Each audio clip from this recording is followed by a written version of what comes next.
Hello dear students हम third chapter कर रहे हैं। हमारा जो ड्रेनेज है, रिवर सिस्टम है, उसको कर रहे हैं। और ड्रेनेज सिस्टम हम एक पार्ट कर चुके हैं, लेकिन पिछली वीडियो में आपको एक चीज़ बोली गई थी, जो बेसिन है कौन सी नदी का ज़्यादा है, वो आई थिंक सेकंड चैप्टर में है। पुरानी बुक में वो नील नदी का दिया हुआ है, तो डियर स्टूडेंट्स उसको आप करेक्ट कर लेना, वो अमेजन रिवर आएगा। न्यू बुक में अमेजन रिवर दिया हुआ है, लेकिन पुरानी बुक में नील दिया हुआ है। नील नदी का बेसिन सबसे बड़ा बताया गया है, बट वो गलत है, अमेजन रिवर का कर देना। और वीडियो में बुक के अंदर से मैंने भी उसको नील ही बताया हुआ है, जो कि गलत है, तो आप उसको अमेजन रिवर कर लेना। और एक मैप के अंदर अनाईमुडी जो पीक है वो हमने ठीक भर रखी, लेकिन जो ईस्टर्न कोस्ट की, ईस्टर्न घाट की जो हमारी सबसे ऊंची पीक है, वो नीलगिरी की पहाड़ी जो है वहीं पर लिखी हुई है, वो गलत लिखी हुई है डियर स्टूडेंट। आप उसको इस एरिया के अंदर शो करेंगे। इस एरिया में है, इसमें उड़ीसा में है जो हमारी अनाईमुडी पीक है, वो इसको इसमें कर लेना आप। तो ये दो चीज़ें थी जो आपको करेक्ट करनी है। उसके बाद आज जो हमारा नेक्स्ट पॉइंट है द हिमालयन रिवर, उनको पढ़ लेते हैं। इसके अंदर 3 रिवर सिस्टम मेन है, उन 3 रिवर सिस्टम को हम पढ़ेंगे। इसके अंदर इंडस है, गंगा है और ब्रह्मपुत्र है। ये तीनों ही रिवर सिस्टम बहुत इंपॉर्टेंट है, मोस्ट इंपॉर्टेंट है ये तीनों ही, तो इन्हीं को हम कर लेते हैं। पहला है हमारा the Indus river system. Indus river system read करने से पहले मैं मैप में आपको समझा देती हूँ, और सेम वही रीड करते वक्त हमको मिलेगा। तो एक बार आप मैप में देखिए। मैप में हमारे पास चाइना की अगर हम बात करें तो चाइना में एक तिब्बत के पास मानसरोवर नामक एक झील है, तो इसके वेस्ट से रिवर निकलती है इंडस, सिंधु नदी जिसको हम हिंदी लैंग्वेज में कहते हैं।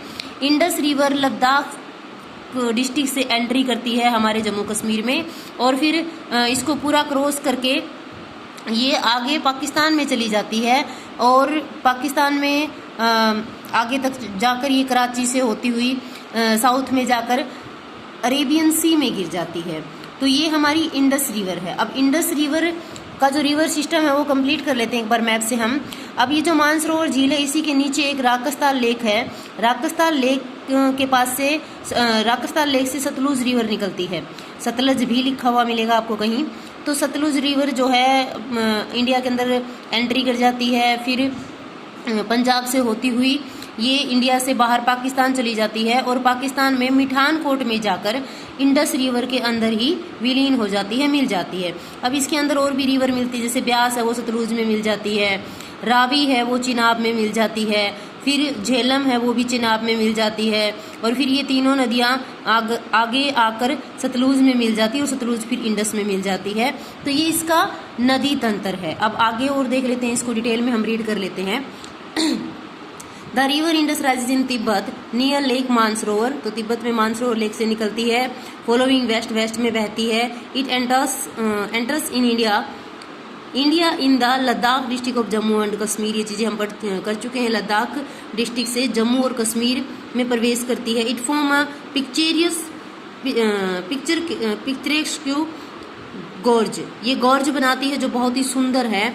अब इसी पार्ट में, इसी हिस्से में सेवरल ट्रिब्यूटरीज, बहुत सारी जो ट्रिब्यूटरीज है, सहायक नदियां हैं, इसमें आकर मिलती हैं। जैसे कश्मीर की बात करें तो जास्कर है, नुब्रा है, श्योक है और हुंजा, ये चारों नदियां आकर इसमें मिलती हैं। और कश्मीर के रीजन में Indus flows through Baltistan and Gilgit and emerge from the mountain at Attock. ये बलूचिस्तान बोलते हैं हम इसको। बल्तिस्तान और गिलगिट से होते हुए अटक में जाकर पहाड़ी क्षेत्र से बाहर निकल जाती है। जैसे गंगा हरिद्वार में आकर मैदानों में प्रवेश करती है, वैसे इंडस रिवर जो है, सिंधु नदी जो है, अटक में आकर मैदानों में प्रवेश करती है, मीन्स पहाड़ से बाहर निकल जाती है। सतलुज रिवर है, इसके अंदर ब्यास मिल जाती है, रावी, चेनाब और झेलम को लिए हुए ये इंडस रिवर में मिल जाती है। कहाँ? पाकिस्तान के मिठानकोट में। अब जो इंडस रिवर है बाद में साउथ में बह जाती है अरेबियन सी में, कराची के ईस्ट में होकर ये अरेबियन सी में गिर जाती है। इंडस प्लेन जो है बहुत ही जेंटल स्लोप है, इसका बहुत ही मंद ढाल है। मतलब एक तो जैसे ये पेंसिल को अगर आप देखोगे तो बिल्कुल खड़ी है, तो इसका ढाल बिल्कुल तिरव है। अगर हम थोड़ा टेढ़ा कर दें इसको तो इसका जो स्लोप है वो जेंटल हो जाएगा, ढाल इसका कम हो जाएगा। और इसकी लेंथ की अगर हम बात करें तो 2900 किलोमीटर 2900 किलोमीटर है इसकी लंबाई जो है।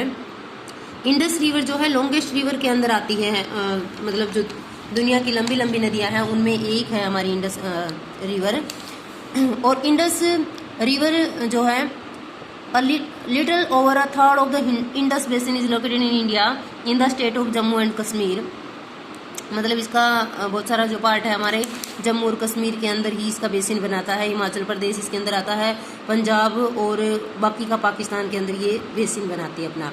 अब सिंधु नदी को लेकर भारत और पाकिस्तान का एक समझौता है जिसको इंडस वाटर ट्रीटी बोला जाता है। ये 1960 में हुआ था। इस समझौते के अकॉर्डिंग हम इंडस रिवर का सिर्फ 20% वाटर ही यूज कर सकते हैं, बाकी का जो पानी है वो पाकिस्तान यूज करता है। मीन्स 80% पानी जो है वो पाकिस्तान यूज करता है। अब हम बात करेंगे गंगा रिवर सिस्टम की, जो मोस्ट इंपॉर्टेंट है हमारा गंगा रिवर सिस्टम। तो गंगा रिवर सिस्टम करने से पहले वही हम मैप को देख लेते हैं। तो मैप के अंदर गंगा रिवर सिस्टम की अगर हम बात करें तो यहाँ पर सतोपंथ ग्लेशियर है और इधर जो है वो गंगोत्री ग्लेशियर है। गंगोत्री ग्लेशियर के गौमुख से भागीरथी निकलती है और भागीरथी फिर देवप्रयाग में आ जाती है। तो इधर से जो सतोपंथ है उससे अलकनंदा जो निकल कर आ रही है, अलकनंदा और भागीरथी दोनों मिल जाती है, तब जाकर इसका नाम गंगा पड़ता है। डियर स्टूडेंट, ज्योग्राफिकल लैंग्वेज में अगर मैं आपको समझाऊं तो जब दो नदियां जो बराबर होती है, मतलब उनका बहाव एक जैसा होता है, गहरी एक जैसी होती हैं, तो वो दो नदियां जब आपस में मिलती हैं तो वो नई नदी का नाम धारण कर लेती है। मतलब उनका नाम वहां पर बदल जाता है कि हाँ, भागीरथी और अलकनंदा दोनों ही नदियां ऐसी हैं जो बहाव में इक्वल है, इसलिए इनका नाम बदल दिया गया। अगर आप यहाँ से देखोगे तो यमुनोत्री से यमुना निकलकर आगे गंगा में चली जाती, गंगा में विलीन हो जाती है। यहाँ पर यमुना खत्म हो जाती है, आगे नाम किसका चलता है? गंगा का। क्यों चलता है? क्योंकि यमुना कम गहरी है और गंगा ज्यादा गहरी है। अगर ज्यादा गहरी जो कोई नदी है तो ज्यादा गहरी जो नदी है उसका नाम चलेगा, और जो छोटी नदियां हैं वो इसके अंदर आकर विलीन हो जाती है। लेकिन अगर इक्वल हैं तो उनका नाम बदल दिया जाता है। इसी तरीके से यहाँ पर ये जो नदियां हैं, गंगा नदी कहीं से निकलती नहीं है, बल्कि गंगा नदी दो नदियों के मिलन से बनती है। और ये कंफ्यूजन किस लिए होती है? क्योंकि जो भागीरथी निकलती है गंगोत्री से, उसको उत्तराखंड के लोग लोकल जो एरिया है उसमें उसको गंगा ही कहा जाता है, इसलिए ये कंफ्यूजन होती है। छोटे मोटे एग्जाम में ये पूछ लिया जाता है कि गंगा कहाँ से निकलती है, तो गंगोत्री इसका आंसर हो सकता है। लेकिन अगर आप हाई लेवल के एग्जाम की बात करेंगे और डिटेल में अगर जाएंगे तो गंगा कहीं से निकलती नहीं है, बल्कि दो नदियों के संगम से ये बनती है। तो गंगा नदी आगे कर लेते हैं हम। गंगा नदी आगे चली जाती है और फिर यमुनोत्री से, इसके पश्चिम में यमुनोत्री से यमुना निकलती है, और यमुना फिर हरियाणा के साथ बाउंड्री बनाती हुई दिल्ली के बिल्कुल पास से, दिल्ली में से गुजरती हुई ये क्या करती है? ये इलाहाबाद में आकर गंगा में मिल जाती है। नदी छोटी थी इसलिए इसका ये यहीं पे खत्म हो गई, और इलाहाबाद को ही इनका संगम बोला जाता है, जिसका नाम बदलकर प्रयागराज रख दिया गया। प्रयाग मतलब मिलन, नदियों का जहाँ मिलन होता है किसी दूसरी नदी के साथ, उसी क्षेत्र को प्रयाग बोला जाता है। अब यमुना नदी के बाद इधर से ऊपर अगर देखें हम तो नेपाल हिमालय से कई नदियां निकलती, जैसे शारदा घाघरा में मिल जाती, घाघरा फिर आके गंगा में मिल जाती है। ऐसे ही गंडक मिल जाती है, कोसी मिल जाती है, और इधर से अगर हम बात करें तो चंबल रिवर मिल जाती है, बेतवा मिल जाती है यमुना में, फिर यमुना इसके अंदर मिल जाती। तो अल्टीमेटली ये मिलती कैसे? गंगा में ही है। आगे क्वेश्चन भी इसके बारे में पुट किया हुआ है। सोन नदी है वो भी जो हमारी मिडिल हाईलैंड है उससे निकलकर गंगा में मिल जाती है।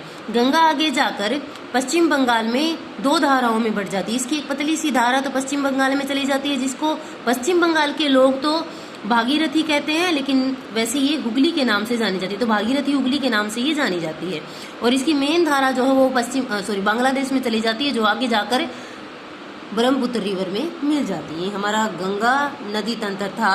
अब इसको डिटेल में हम पढ़ लेते हैं आगे, इसी नदी तंत्र को। जो आपको बताया गया है वही आपको पढ़ते वक्त मिलेगा। यहाँ देखिए आप, अलकनंदा इधर से आ रही है और इधर से भागीरथी आ रही है, उन दोनों का ये संगम भी आपको दिखाया हुआ है। बहुत सन्नाटा करती हुई अलकनंदा आती है और शांत नदी होती है भागीरथी, उसके अंदर ये मिल जाती है। गंगा रिवर सिस्टम की बात करें तो गंगा नदी जो है जहाँ से ये निकलती है उस समय इसको भागीरथी बोला जाता है। गंगोत्री ग्लेशियर से ये निकलती है, फिर अलकनंदा के अंदर ये ज्वाइन हो जाती कहाँ, देवप्रयाग में, उत्तरांचल के अंदर देवप्रयाग में ये मिल जाती है और हरिद्वार में आकर गंगा जो है मैदानों के अंदर आ जाती है। ठीक है, गंगा ज्वाइन करती है, फिर गंगा को जो बहुत सारी ट्रिब्यूटरीज हैं, विषायक नदियां हैं, वो ज्वाइन कर लेती हैं हिमालय से निकलने वाली। जैसे इनके अंदर यमुना है, घाघरा है, गंडक है, कोसी है। यमुना रिवर जो है यमुनोत्री ग्लेशियर से निकलती है और हिमालय के बिल्कुल पैरेलल, जो गंगा है हिमालय से निकली हुई उसकी बिल्कुल पैरेलल बहती है राइट में और आकर इलाहाबाद में गंगा के अंदर ही विलीन हो जाती है। फिर घाघरा भी मिल जाती है, गंडक भी, कोसी भी, ये नेपाल हिमालय से निकलकर इसके अंदर मिल जाती हैं। वही चीज़ें हैं जो मैं आपको मैप करते वक्त बता रही थी। यहाँ पर जो कुछ रिवर ऐसी भी हैं जो बाढ़ लेकर आती है, जैसे कोसी रिवर है, हर साल अपना रास्ता बदल लेती है, जो बाढ़ का कारण बन जाती है। इसके कारण बहुत सारे लाइफ डैमेज होता है, प्रॉपर्टी डैमेज होता है, लेकिन ये एग्रीकल्चर लैंड के लिए बहुत ही फायदेमंद होती है। हर साल नई मिट्टी लेकर आती हैं और इस मिट्टी को बिछा देती हैं, जिससे उपजाऊ मिट्टी मिल जाती है खेती के लिए। इसकी मेन ट्रिब्यूटरीज हम हिमालय की तरफ से आने वाली कर चुके हैं, लेकिन जो पेनिसुलर अपलैंड्स की ओर से आती हैं उनमें चंबल है, बेतवा है, सोन है, मतलब प्रायद्वीपीय पठार की जो उच्च भूमि है वहां से निकलने वाली ये नदियां भी इसके अंदर आकर विलीन हो जाती है। ये सेमी एरिड एरिया से निकलती है, मतलब इनमें पानी कम होता है, अर्ध शुष्क क्षेत्र से ये निकलती हैं और बहुत छोटी छोटी ये नदियां होती हैं और आकर गंगा के अंदर ही ज्वाइन हो जाती है। इसने पूछ रखा कि कैसे ज्वाइन होती हैं ये बताइए, तो हम मैप में ये कर चुके हैं कि किस तरीके से चंबल और बेतवा नदी है वो यमुना में मिल जाती है, फिर यमुना गंगा में मिल जाती है और सोन कैसे गंगा में मिलती है। Enlarged with the water from its right and left bank tributaries, the Ganga flows eastward till Farakka in West Bengal. ये वेस्ट बंगाल में फरक्का तक बहती है और उसके बाद ये बांग्लादेश में चली जाती है। फरक्का इसका लास्ट पॉइंट है, नॉर्थन मोस्ट पॉइंट है इंडिया के अंदर। इसके बाद तो ये बांग्लादेश के अंदर चली जाती है।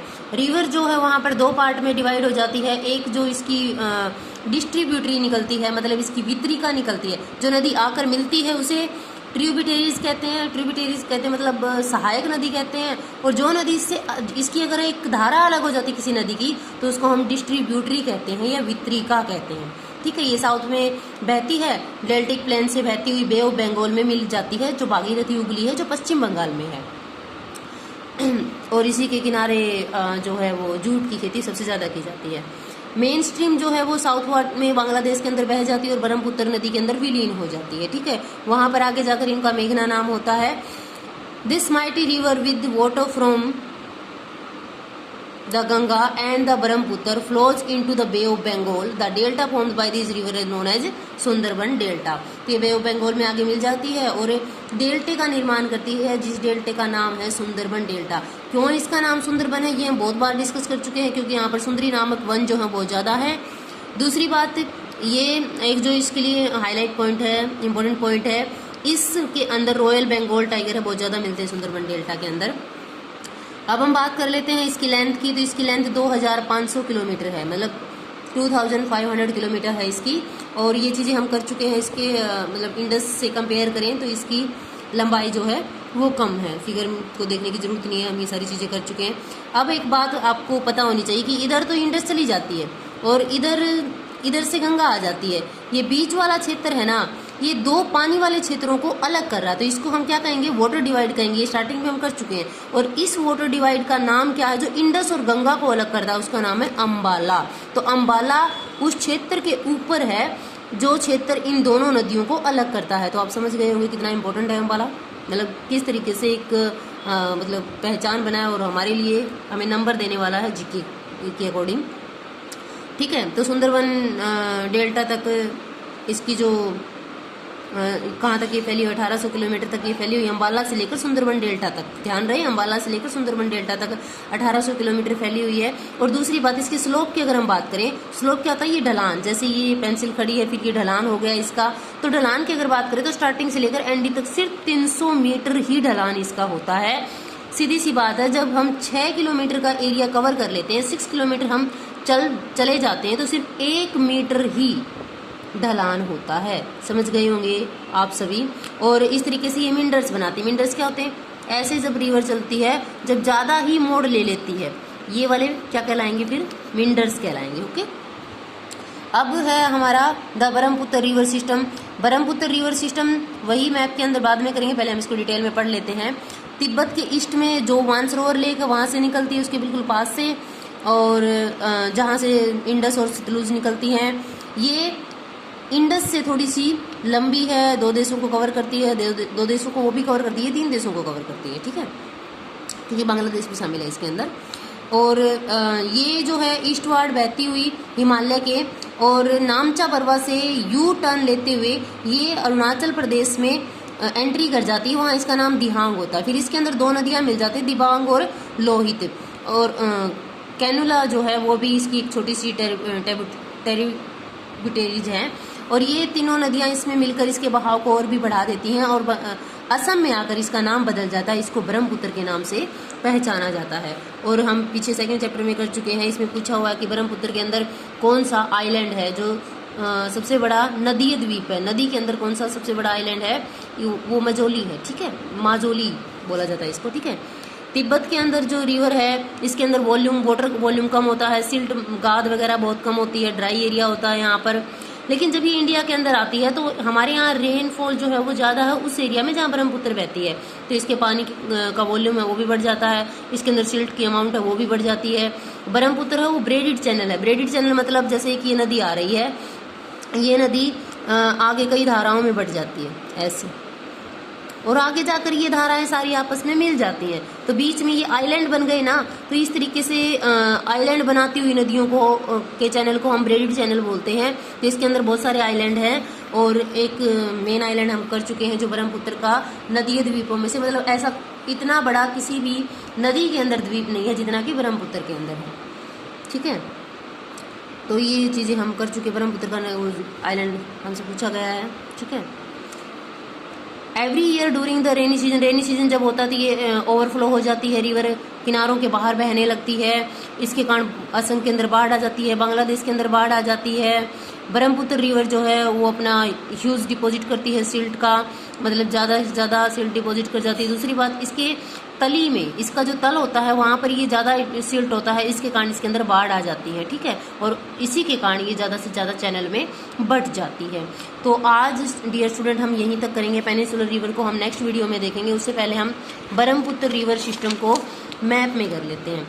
तो डियर स्टूडेंट ये वही हमारी झील है, मानसरोवर झील है, और मानसरोवर झील जो है हमारी यहाँ से नदी जो निकलती है उसका सांगपो नेम होता है। ठीक है, सांगपो, यही जो हमारे यहाँ ब्रह्मपुत्र बन जाती है ये सांगपो है। और ये यू टर्न, ऐसे यू टर्न लेते हुए नामचा बरवा चोटी है हमारे यहाँ हिमालय की सेकंड चैप्टर में हम कर चुके हैं, वहाँ से ये आती हुई यहाँ पर आ जाती है। यहाँ पर लोहित रिवर मिल जाती है, यहाँ पर इसमें दिहांग नदी मिल जाती है। फिर ये नदियाँ मिलकर यहाँ पर असम में आते ही इसका नाम क्या हो जाता है? इसका नाम ब्रह्मपुत्र हो जाता है। जब ये हिमालय के यहाँ से होती हुई, मेघालय से होती हुई जब ये बांग्लादेश में एंट्री करती है तो यहाँ तक इसका नाम जमुना होता है। ठीक है, और जब ये गंगा नदी में मिल जाती है तो दोनों नदियों का जो बहाव क्षेत्र है, अपवाह क्षेत्र है, वो बिल्कुल इक्वल है। इसलिए इन दोनों का नाम अब बदल दिया जाएगा ज्योग्राफिकल टर्म के अकॉर्डिंग। और ये नाम यहाँ पर इस बुक में दिया हुआ मेघना, लेकिन यहाँ पर इसका नाम मेघना नहीं होता, पद्मा होता है। आगे जाकर इसका नाम मेघना होता है, और फिर ये मेघना के नाम से ही बे ऑफ बंगाल में विलीन हो जाती हैं। और ये सारी चीज़ें आपको समझ में आ गई होंगी। आई होप आपको जो मटेरियल रिटर्न में था उसमें समझ में आया होगा, और मैप भी समझ में आया होगा। तो बाकी का जो पोर्शन है वो आगे करेंगे। आज की वीडियो में बस इतना ही। Good bye.